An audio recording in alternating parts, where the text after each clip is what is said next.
Mwana mwasi oyo azaya kokufa akendaki kobota malheureusement a perdre de vie na ye. Aza na état ya mort cérébrale. État ya mort cérébrale eza nini? Ezali soki cerveau na yo ezokota sous oxygène te, cerveau na yo eza ya kokufa. Mais ba maintenir motema na yo grâce ya ba machine oyo bozomona nzinga nzinga.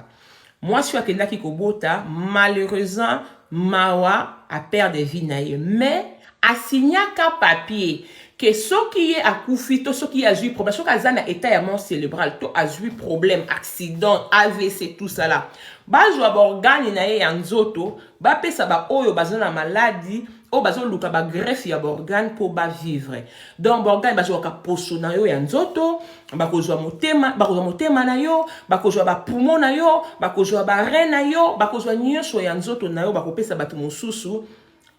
don ya organe donc azali donneuse ya don d'organe ye moko signaki na bamboka mosusu oza na droit bamboka développer oza na droit ya ko signer nga soki na kufi na lingi nazala donneur d'organe to soki na kufi na lingi nazala donneuse d'organe te bamboka mosusu pe soki okufi osignaki na yo te ke nazala don oui ou non l'État a na droit ya kozwa organe na yo pour akokende ko sauver vie ya bato mosusu. L'État ya mwana mwasi oyo ye asignaki l'État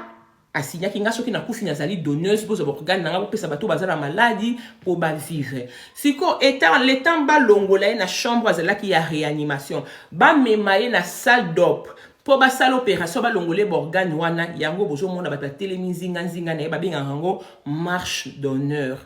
Bato bazo pese honneur pour grâce na ye grâce ya organe na ye azo sauver ba vie ya bato mwana mwasi oyo a sauvé vie ya 9 personnes état na ye azan état ya mort cérébrale donc grâce ya ba organe na ye ba intestin na ye ba michopo na ye ba motema na ye a sauvé 9 personnes mais asiki bébé na ye bo mona mopanzi wala ba che bébé na ye pour bébé na ye accompagner ye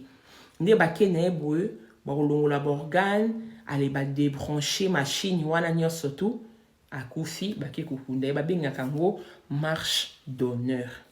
Merci.